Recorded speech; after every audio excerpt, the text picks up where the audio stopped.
जय माता दी भक्तों। आज के एपिसोड में आप सभी का स्वागत है श्रद्धा सेतु चैनल पर।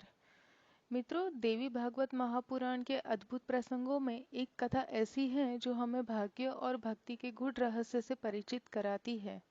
यह है राजा सुद्युम्न की कहानी। राजा सुद्युम्न एक तेजस्वी धर्मपरायण पुरुष थे। एक दिन वे भ्रमण करते हुए कैलाश पर्वत की ओर गए, जहाँ एक दिव्य वन था, गंधमादन वन। वहां केवल स्त्रियों को प्रवेश की अनुमति थी। जैसे ही सुद्युम्न वहां प्रवेश करते हैं, किसी अदृश्य शक्ति की वजह से वो स्त्री रूप में परिवर्तित हो जाते हैं। और ये बहुत ही लंबी कहानी है, जहाँ वो कभी स्त्री कभी पुरुष के रूप में जीना पड़ता है। यह कथा केवल परिवर्तन की नहीं, बल्कि स्वीकार्यता, श्रद्धा और देवी की लीला की कहानी है। ये बताती है, देवी केवल पूजा की मूर्ति नहीं, वे स्वयं सृष्टि की नियामक है। और आज हम इस रहस्यमयी कथा के साथ साथ समझेंगे रेवती नक्षत्र और राजा दुर्दुम्न की भक्ति की महिमा भी। आइए साथ में सुनते हैं आगे की कहानी। सूत जी कहते हैं, मुनिवरों, अब दूसरा इतिहास सुनो, जिसमें इस देवी भागवत का महात्मा कहा गया है। एक समय की बात है। मुनिवर अगस्त्य जी, जिनकी पत्नी लोपामुद्रा है, स्वामी कार्तिकेय के पास गए और वंदना करके उनसे अनेक कथाएं पूछी। कार्तिकेय ने तीर्थ, व्रत और दान के महात्म्य से संबंध रखने वाली बहुत सी कथाएं सुनाई। वे काशी, मणिकर्णिका, गंगा आदि तीर्थों का महात्म्य विशद रूप से वर्णन कर गए। इन कथाओं को सुनकर मुनिवर अगस्त्य जी को बड़ी प्रसन्नता हुई। जगत के कल्याण के लिए परम तेजस्वी कार्तिकेय जी से उन्होंने फिर पूछा, तारकासुर का संहार करने वाले भगवान, आप सर्वशक्ति संपन्न है। अब देवी भागवत का महात्म्य और उसके सुनने की विधि भी बताने की कृपा कीजिए, जिसमें त्रिलोक जननी नित्य स्वरूपा भगवती दुर्गा के चरित्र गाए गए हैं।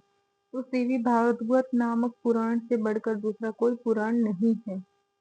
तब कार्तिकेय स्वामी ने कहा, ब्राह्मण, श्रीमद देवी भागवत के महात्मा को विस्तार से कौन कह सकता है, फिर भी मैं संक्षेप में कहता हूँ, सुनिए।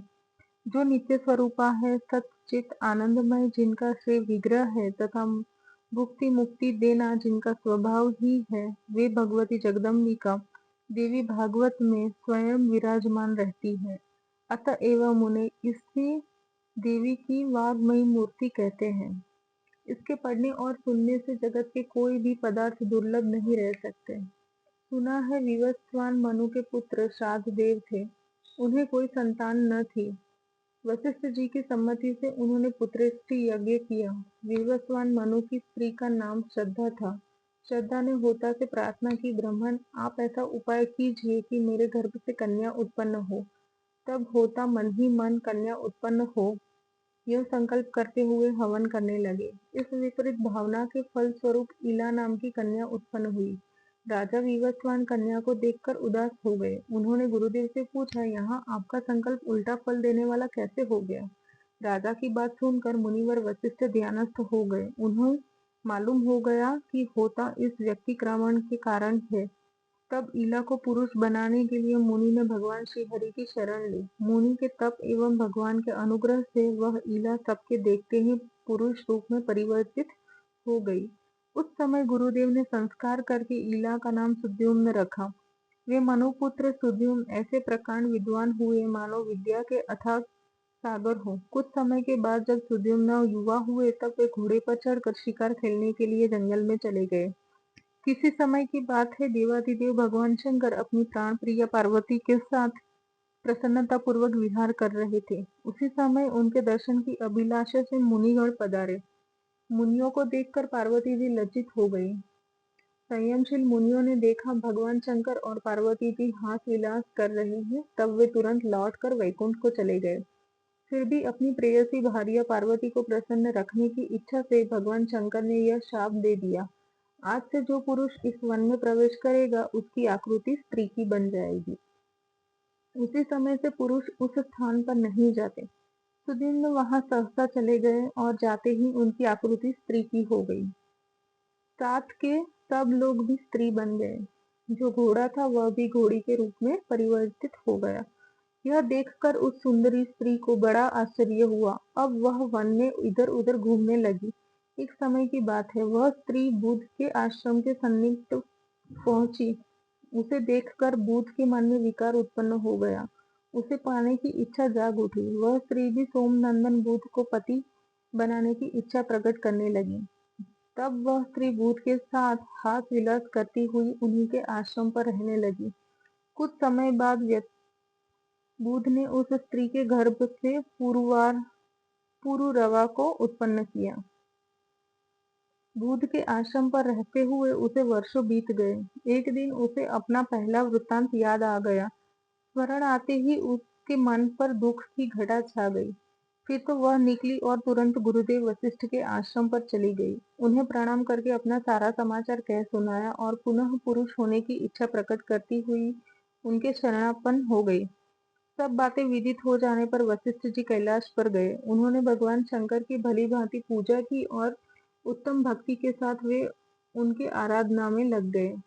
वशिष्ठ जी ने कहा, भगवान आप कल्याण स्वरूप, मंगल करता और जटा धारण करने वाले हैं। पार्वती जी आपकी अर्धांगिनी है। चंद्रमा आपके ललाट की शोभा बढ़ाते हैं। आपके प्रति मेरा बारंबार नमस्कार है। सुख प्रदान करने वाले कैलाशवासी भगवान शंकर आपको नमस्कार है। आप भक्तों को भुक्ति और मुक्ति देने वाले भगवान नीलकंठ है, जो कल्याणमय विग्रह है। शरणागतों का भय दूर करना जिनका स्वभाव ही बन गया है। वृषभ जिनका वाहन है और शरण देने में जो बड़े कुशल है, उन परम प्रभु शिव को मेरा नमस्कार है। जो सृष्टि स्थिति और संहार से समय ब्रह्मा विष्णु और रुद्र रूप धारण किया करते हैं, जो वर देने में सदा तत्पर रहते हैं, उन देवाधिदेव त्रिपुरांतक भगवान शंकर को मेरा नमस्कार है। यज्ञ करने वालों को यज्ञ फल प्रदान करने वाले यज्ञ स्वरूप भगवान शंकर को बारंबार नमस्कार है। सूर्य, चंद्रमा और अग्नि को ही अपने तीनों नेत्रों में स्थापित करने वाले गंगाधर भगवान शंकर आपको नमस्कार है। इस प्रकार वशिष्ठ जी से स्तुति करने पर भगवान शंकर प्रकट हो गए। वे नंदी पर सवार थे। जगत जननी पार्वती साथ में विराजमान थी। शंकर का दिव्य विग्रह करोड़ों सूर्यों के समान जगमगा रहा था। रजत गिरि के सदृश उनकी स्वच्छ कांति थी। तीन नेत्र थे, ललाट पर चंद्रमा सुशोभित था। वे अत्यंत प्रसन्न होकर शरण में आए हुए मुनिवर वशिष्ठ जी से कहने लगे, विप्रवर, तुम्हारे मन में जो इच्छा हो वर मांग लो। भगवान के यूं कहने पर वशिष्ठ जी ने उनके चरणों में मस्तक झुकाया और ईला के पुरुष हो जाने की प्रार्थना की। तब प्रसन्न होकर भगवान शंकर ने मुनिवर से कहा, यह 1 महीने पुरुष रहेगा और 1 महीने स्त्री। यूं शंकर से वर पा लेने पर वशिष्ठ जी ने जगत जननी भगवती पार्वती को प्रणाम किया। ये देवी वर देने में सदा उत्सुक रहती है। करोड़ों चंद्रमा के समान उनकी सुंदर कांति है। उनका मुखमंडल मुस्कान से भरा रहता है। ईला सदा के लिए पुरुष बन जाए, इस कामना से मुनि भक्ति पूर्वक पार्वती जी की पूजा करके उनकी स्तुति करने लगे। भक्तों पर कृपा करने वाली देवेश्वरी आपकी जय हो। अखिल देवताओं से सुपूजित होने वाली देवी आपकी जय हो। अनंत गुणों की आश्रयभूता देवी आपकी जय हो। शरणागतों पर अनुग्रह करने वाली देवेश्वरी आपको बारंबार नमस्कार है। दुख दूर करने वाली एवं दुष्ट दैत्यों की संहारिणी भगवती दुर्गे आपकी जय हो। भक्ति से प्रसन्न होकर दर्शन देने वाली जगदम्बिके आपको प्रणाम है। महामाये, आपके चरण कमल संसार रूपी समुद्र को पार करने के लिए नौका है। धर्म, अधर्म, काम और मोक्ष प्रदान करने वाली देवेश्वरी आप प्रसन्न हो जाए। देवी, कौन है जो आपकी स्तुति कर सके? मैं केवल आपको प्रणाम कर रहा हूँ। भगवती दुर्गा साक्षात नारायणी है। वशिष्ठ जी के यूं भक्तिपूर्वक स्तुति करने पर वे तुरंत प्रसन्न हो गए। तदंतर शरणागतों का दुख दूर करने वाली उन महादेवी ने मुनि से कहा, तुम सुद्युम्न के घर जाकर भक्ति भाव से मेरी आराधना करो। द्विजवर, तुम प्रसन्नता पूर्वक 9 दिनों में सुद्युम्न को श्रीमद देवी भागवत सुनाओ। वह पुराण मुझे बहुत प्रिय है। उसके सुनते ही वह उसी क्षण पुरुष हो जाएगा। इस प्रकार कहकर भगवान शंकर और पार्वती जी अंतर्ध्यान हो गए। अब वशिष्ठ जी उस दिशा को प्रणाम करके अपने आश्रम पर चले आए। उन्होंने सुद्युम्न को बुलाया और देवी की आराधना करने की बात कह सुनाई। एवं आश्विन मास के शुक्ल पक्ष में नवरात्र विधि का पालन करते हुए मुनि ने भगवती जगदम्बिका की पूजा की और राजा सुद्युम्न को श्रीमद देवी भागवत पुराण सुनाना आरंभ कर दिया। राजा भी वह अमृतमया कथा भक्तिभाव से सुनने में संलग्न हो गए। कथा समाप्त होने पर उन्होंने गुरुदेव को प्रणाम करके उनकी पूजा की और वे सदा के लिए पुरुष हो गए। तब मुनिवर वशिष्ठ जी ने सुद्युम्न को राज्य पर अभिषिक्त किया। सुद्युम्न प्रजाजन को प्रसन्न रखते हुए भूमंडल पर राज्य करने लगे। उन्होंने भांति भांति के यज्ञ, जिनमें प्रचुर दक्षिणा दी जाती है, करके देवी की पूजा की। फिर पुत्रों को राज्य सौंप कर स्वयं भगवती के परम धाम को चले गए। विप्रो, मैं विशद रूप से यह इतिहास कह चुका। जो मनुष्य परम अमृत स्वरूप इस प्रसंग को प्रेम पूर्वक पढ़ता अथवा सुनता है, संसार में भगवती की कृपा से उसके सभी मनोरथ पूर्ण हो जाते हैं और अंत में वह भगवती के परम धाम को चला जाता है।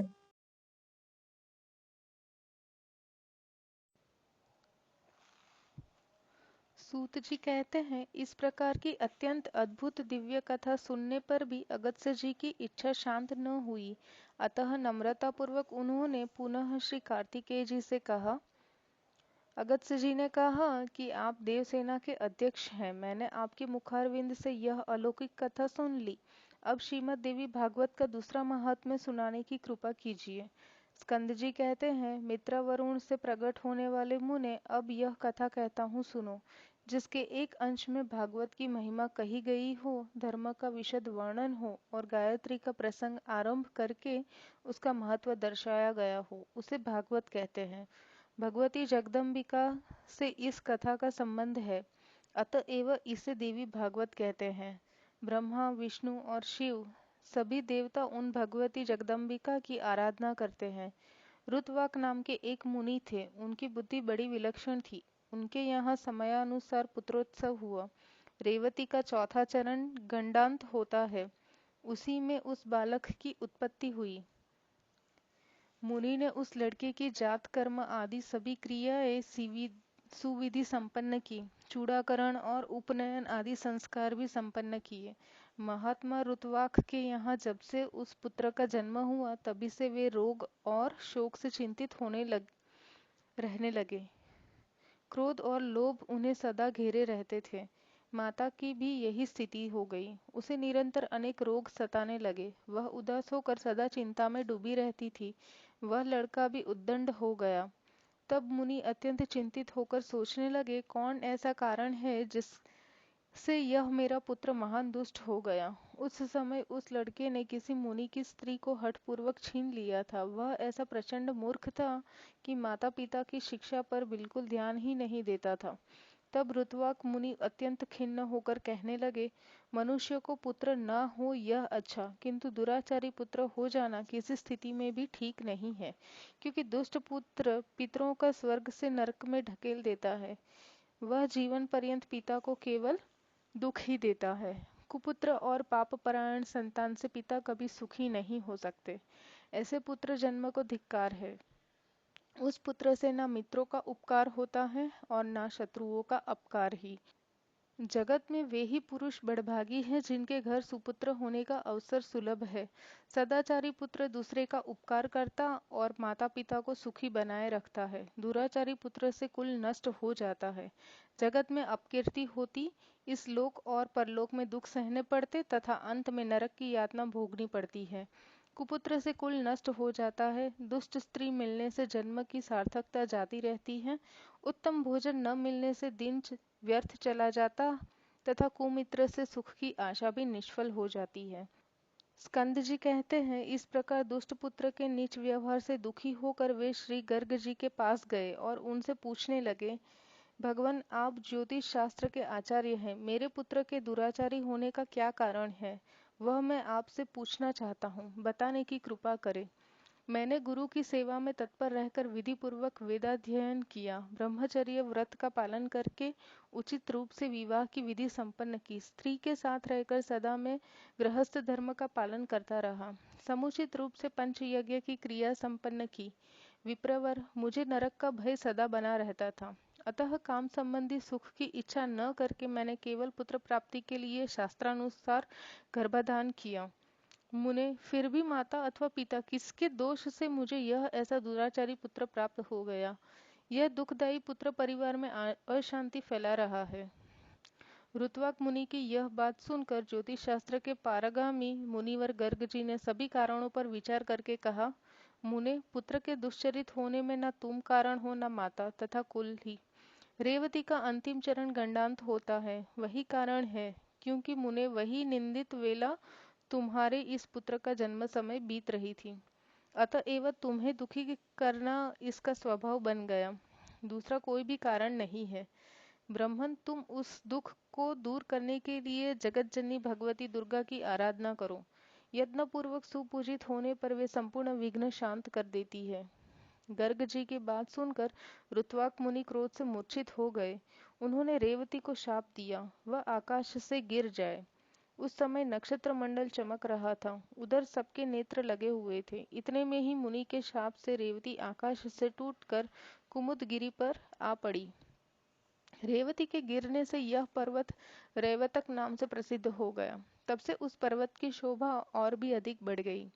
यों रेवती को शाप देने पश्चात मुनिवर रुत्वाक गर्ग जी के कथनासुर भगवती जगदम्बिका की आराधना करने लगे, सुख और सौभाग्य से संपन्न हो गए। स्कंद जी कहते हैं, रेवती नक्षत्र का जो तेज पर्वत पर पड़ा, उससे एक कन्या उत्पन्न हो गई। जगत में अनुपम सुंदरी होकर वह दूसरी लक्ष्मी की भांति शोभा पाने लगी। रेवती के तेज से प्रकट होने वाली उस कन्या पर प्रमुच ऋषि की दृष्टि पड़ी। उसे देखकर वे प्रसन्न हो गए और उसका रेवती नाम रख दिया। महर्षि प्रमुच का आश्रम कुमुदगिरी पर था। उस कन्या को वे अपने स्थान पर ले आए और पुत्री की भांति धर्म पूर्वक उसके पालन पोषण की व्यवस्था कर दी। जब कुछ समय बाद वह सुंदर कन्या युवती हो गई, तब उसे देखकर कौन इसके योग्य वर होगा, यूं मुनि विचार करने लगे। बहुत अन्वेषण करने पर भी उस कन्या के अनुरूप वर पाने में उन्हें सफलता न मिल सकी। तब वे अग्निशाला में जाकर अग्निदेव की उपासना करने लगे। अग्निदेव प्रसन्न हुए और कन्या के वर में विषय के बारे में मुनि से बोले, मुने, सदा धर्म में तत्पर रहने वाली, पराक्रमी, शूरवीर, प्रियभाषी तथा युद्ध में पीछे न हटने वाले राजा दुर्दुम इसके पति होंगे। अग्निदेव की यह बात सुनकर मुनि के मन में प्रसन्नता छा गई। उसी समय संयोगवश राजा दुर्दुम शिकार खेलने के बहाने प्रमुच ऋषि के आश्रम पर आ गए। वे बड़े बुद्धिमान, बलवान और शक्तिशाली थे। उनके पिता का नाम विक्रमशील और माता का नाम कालिंदी था। प्रियव्रत के वंश में उनकी उत्पत्ति हुई थी। जब राजा आश्रम के भीतर गए, तब उन्हें मुनि दिखाई न पड़े, अतः उन्होंने उस कन्या रेवती को बुलाया और प्रिय संबोधन करके पूछने लगे, प्रिय महाभाग महर्षि आश्रम से कहाँ पधारे हैं? कल्याणी, सच सच बताओ, मैं उनके चरणों के दर्शन करना चाहता हूँ। कन्या ने कहा, महाराज, मुनिवर अभी अभी निकलकर अग्निशाला में गए हैं। कन्या की बात सुनकर राजा दुर्दुम अग्निशाला के द्वार पर पहुंच गए। वे राजोचित वेशभूषा में थे। नम्रता से उनका मस्तक झुका हुआ था। उस पर मुनि की दृष्टि पड़ी। तब राजा ने मुनि को प्रणाम किया और मुनि अपने शिष्य से कहने लगे, गौतम, अर्घ्य उपस्थित करो। ये राजा अर्घ्य पाने के अधिकारी है, क्योंकि बहुत दिनों पर इनका आगमन हुआ है और खास बात तो यह है कि ये हमारे जमाता है। यह कहकर मुनि ने उन्हें अर्घ्य दिया और राजा ने उसे स्वीकार भी कर लिया। राजा दुर्दुम अर्घ्य आदि के पश्चात आसन पर विराजमान थे। मुनि ने प्रचुर आशीर्वाद देकर उन्हें संतुष्ट किया और कुशल पूछी। कहा, राजन, तुम्हारी सेना, खजाना, मित्र मंडली, भृत्य वर्ग, मंत्री वर्ग, देश, नगर और स्वयं आत्मा में किसी प्रकार की अशांति तो नहीं है ना? तुम्हारी पत्नी की तो कुशल पूछनी ही नहीं है, क्योंकि वह तो मेरे यहाँ ही ठहरी है। इसी से मैंने उसका समाचार नहीं पूछा। अन्य लोगों की कुशल कह सुनाओ। राजा ने कहा, भगवान, आपकी कृपा से सर्वत्र कुशल है। ब्राह्मण, पर मुझे यह बहुत आश्चर्य है कि आपने मुझे जमाता कहा है, अतः मेरी कौन सी पत्नी आपके यहाँ है? ऋषि बोले, राजन, जो जगत में अद्वितीय सुंदरी है, वह रेवती नाम की तुम्हारी पत्नी यहाँ है। वह किसी प्रकार से तुम्हारी भार्या हुई है, यह रहस्य तुम नहीं जानते। राजा ने कहा, प्रभु, मेरी सुभद्रा आदि भार्याएं घर पर है, उन्हीं को मैं जानता हूँ। भगवान, रेवती के संबंध में तो मुझे कुछ भी पता नहीं है। ऋषि बोले, राजन, तुमने अभी जिसे प्रिय शब्द से संबोधित किया है, वही तुम्हारी प्रेयसी भार्या है। एक क्षण भी तो नहीं हुआ तुम इसे भूल गए? राजा ने कहा, मुने, आप जो कह रहे हैं वह ठीक है। मैंने वैसे ही कहकर बुलाया था, परंतु मेरी कुत्सित भावना नहीं थी। इस विषय में आप मुझ पर अप्रसन्न ना हो।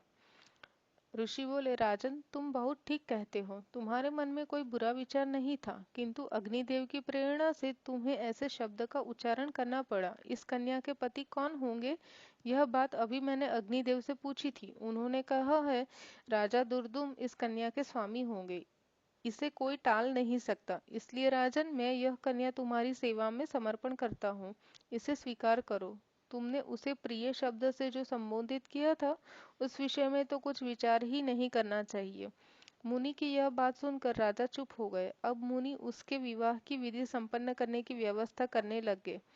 पाणी ग्रहण संस्कार करने के लिए यत्न में संलग्न मुनि को देखकर उसने कन्या ने कहा, पिताजी, उचित हो तो यह है कि आप मेरा विवाह रेवती नक्षत्र में ही करने की कृपा करें। ऋषि बोले, वत्से, अनेकों विवाहिक नक्षत्र है, फिर रेवती में ही क्यों विवाह करें? रेवती तो इस समय नक्षत्र मंडल में है भी नहीं। कन्या ने कहा, रेवती से भिन्न नक्षत्र में मेरा विवाह संस्कार समुचित न होगा, अतः एवं मैं आपसे प्रार्थना करती हूँ, इस नक्षत्र में ही मेरी वैवाहिक क्रिया संपन्न करने की कृपा करें। ऋषि बोले, पूर्व समय की बात है, रुत्वाक मुनि ने रेवती को नक्षत्र मंडल से नीचे गिरा दिया था। अब वहां उसका स्थान ही न रहा। फिर उसी नक्षत्र में विवाह होने के लिए तुम क्यों अपनी प्रसन्नता प्रकट करती हो? कन्या बोली, क्या केवल रुत्वाक मुनि ने ही तपस्या की है? मन, वाणी अथवा कर्म से ऐसी तपस्या करने की क्या आप में योग्यता नहीं है, पिताजी? आप तो जगत की रचना करने में समर्थ हैं। मैं आपका तपोबल खूब जानती हूँ। अतः आप रेवती को नक्षत्र मंडल में पुनः स्थापित करके उसी नक्षत्र में मेरा विवाह कीजिए। ऋषि बोले, तुम्हारा कल्याण हो। तुम जैसा कहती हो वैसा ही होगा। मैं तुम्हारे लिए आज ही रेवती नक्षत्र को सोम मार्ग में स्थित करके उसी में तुम्हारा विवाह संस्कार संपन्न करूंगा।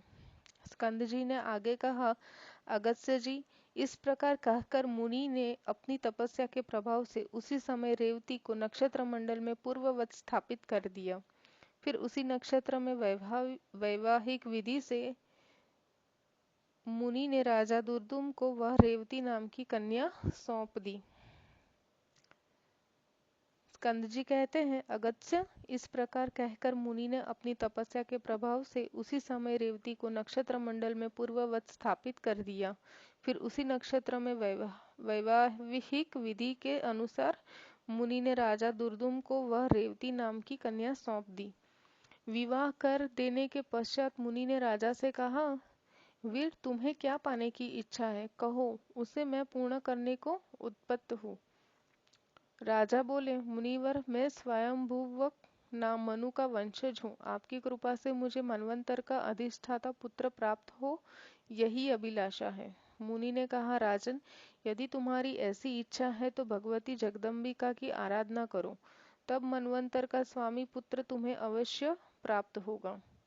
श्रीमद् देवी भागवत 5वां पुराण है। उसकी 5 आवृत्तियां श्रवण करने से तुम अपने मन के अनुसार पुत्र प्राप्त कर लोगे। इस रेवती के गर्भ से 5वां रैवत नाम का मनु होगा। उसे वेद की पूर्ण जानकारी रहेगी। शास्त्र के सभी रहस्य उसे ज्ञात रहेंगे। धर्म में उसकी निष्ठा रहेगी और वह युद्ध में कभी पराजित न हो सकेगा। मुनि के यों कहने पर राजा ने उनके चरणों में मस्तक झुकाया और पत्नी को साथ लेकर वे अपने नगर को चले गए और पिता पितामह की राजगद्दी पर बैठकर उन्होंने शासन आरंभ कर दिया। राजा दुर्दुम बड़े बुद्धिमान और धर्मात्मा थे। वे उसी प्रकार प्रजा की रक्षा करते रहे जैसे औरस पुत्र की जाती है।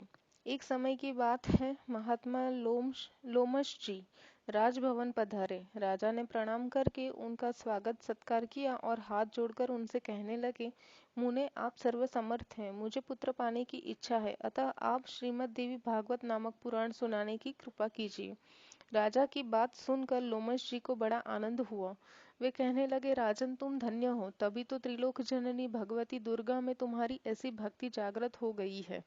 जो भगवती जगदम्बिका देवता, दानव और मनुष्यों की परम आराध्य है, उनमें जब तुम्हारी भक्ति हो गई, तब फिर तुम्हारा कार्य सिद्ध होने में क्या संदेह है। अतएव राजन, मैं तुम्हें श्रीमद् देवी भागवत पुराण अवश्य सुनाऊंगा। उसके श्रवण मात्र से कोई भी पदार्थ पाने को शेष नहीं रहता। ब्राह्मण यो कहकर लोमश जी ने शुभ मुहूर्त में कथा आरंभ कर दी।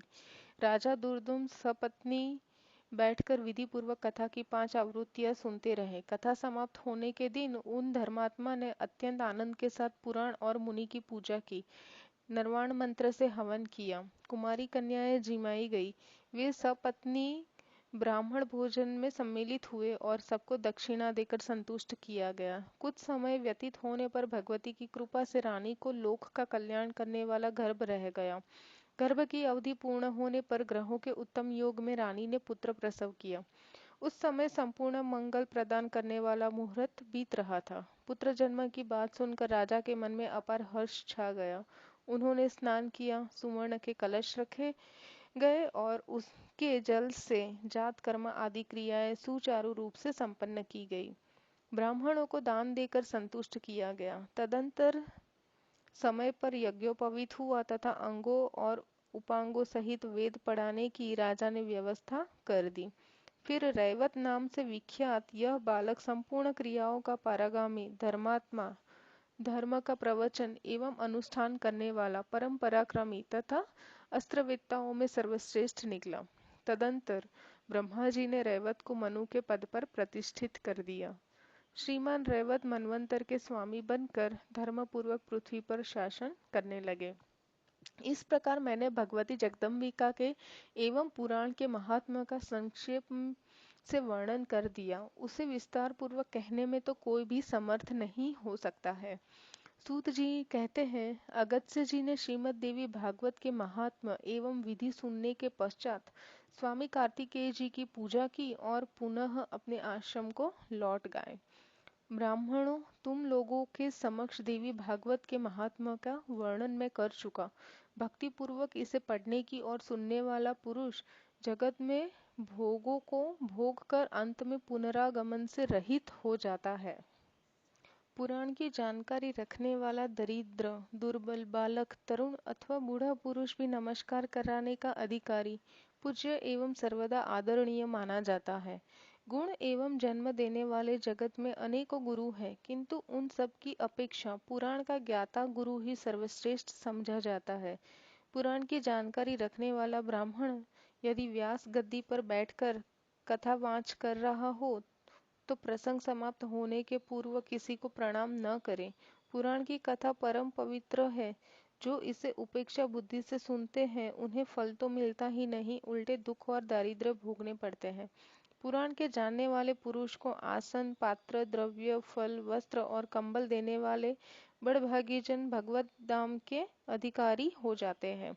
जो पुस्तक को रेशमी वस्त्र और सूत्र से वेष्टित करके दान करते हैं, उन पुरुषों को अनेक सुख भोगने का अवसर मिलता है। यदि कोई पुरुष जिस किसी प्रकार से भी देवी भागवत की 9 आवृत्तियां सुन चुका है, उसके फल का कहाँ तक वर्णन किया जाए। वह तो जीवन मुक्त ही हो जाता है।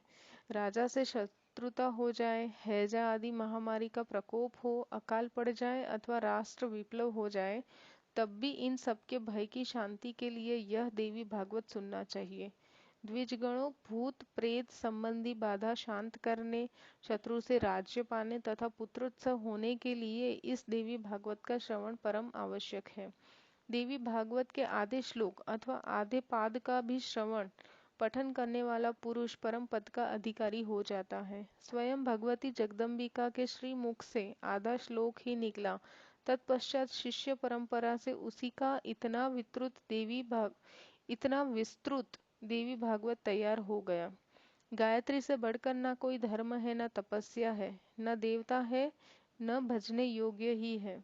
गायत्री शरीर की रक्षा करती है, अतएव इसे गायत्री कहते हैं। वही गायत्री इस देवी भागवत में अपने रहस्यों सहित विद्यमान है। यह देवी भागवत पुराण जगदम्बिका को प्रसन्न करने का अचूक साधन है। देवी भागवत परम पावन पुराण है। ब्राह्मणों का यह एकमात्र धन है। नारायण स्वरूप धर्मनंदन युधिष्ठिर ने इसमें धर्म की पर्याप्त व्याख्या की है। गायत्री का रहस्य, निवासभूत भगवती के मणिद्वीप का वर्णन एवं स्वयं भगवती द्वारा हिमालय से कही गई गीता का वर्णन भी इसी में है, जिनके संपूर्ण प्रभाव को महान देवता गण भी नहीं जान पाते। उन भगवती जगदम्बिका के चरणों में निरंतर प्रणाम है, जिनके चरण कमलों की धूलि के प्रभाव से ब्रह्मा जी इस जगत की सृष्टि करते हैं, विष्णु पालन करते हैं और रुद्र संहार करने में सफल होते हैं। उन भगवती जगदम्बिका के चरणों में निरंतर प्रणाम है। मणिद्वीप पर भगवती जगदम्बिका का भव्य भवन विराजमान है। यह भवन चिंतामणि आदि रत्नों से बना है। अमृत से भरे कूप और दिव्य वृक्ष की शोभा बढ़ाते हैं। भगवान शंकर के हृदय में स्थान पाने वाली प्रसन्न वदना भगवती जगदम्बिका वहाँ विराजती है। बड़भागी पुरुष उनका ध्यान करके भोम भोगने पश्चात निश्चय ही परम पद की पा लेते हैं। ब्रह्मा, विष्णु, शंकर एवं इंद्र आदि देवता जिनकी उपासना करते हैं, वे मणिद्वीप की अधिष्ठात्री देवी भगवती जगदम्बिका जगत का कल्याण संपादन करें। दोस्तों, इसी के साथ श्रीमद् देवी भागवत का महात्म्य समाप्त हुआ। यहाँ हमने 4 अध्याय पढ़ चुके हैं। मित्रों, सुद्युम्न की कहानी में हमें एक गहरा संदेश मिलता है कि जीवन में होने वाले परिवर्तन कभी भी आकस्मिक नहीं होते। वे हमारे कर्म और देवी की इच्छा से ही होते हैं। देवी हमें वही रूप देती है जो हमारे कर्मों का फल है, परंतु जब हम सच्चे मन से भक्ति करते हैं तो वही देवी हमें हमारा असली स्वरूप भी लौटा देती है।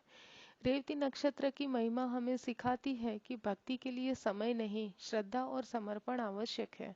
और राजा दुर्दुम की कथा भी हमें यही सिखाती है, सच्चा राज वैभव नहीं, आत्मिक ज्ञान है। श्रद्धा सेतु की इस श्रृंखला में आगे हम जानेंगे देवी के और भी अद्भुत चमत्कार, जहां हर कथा एक नया प्रकाश लेकर आती है।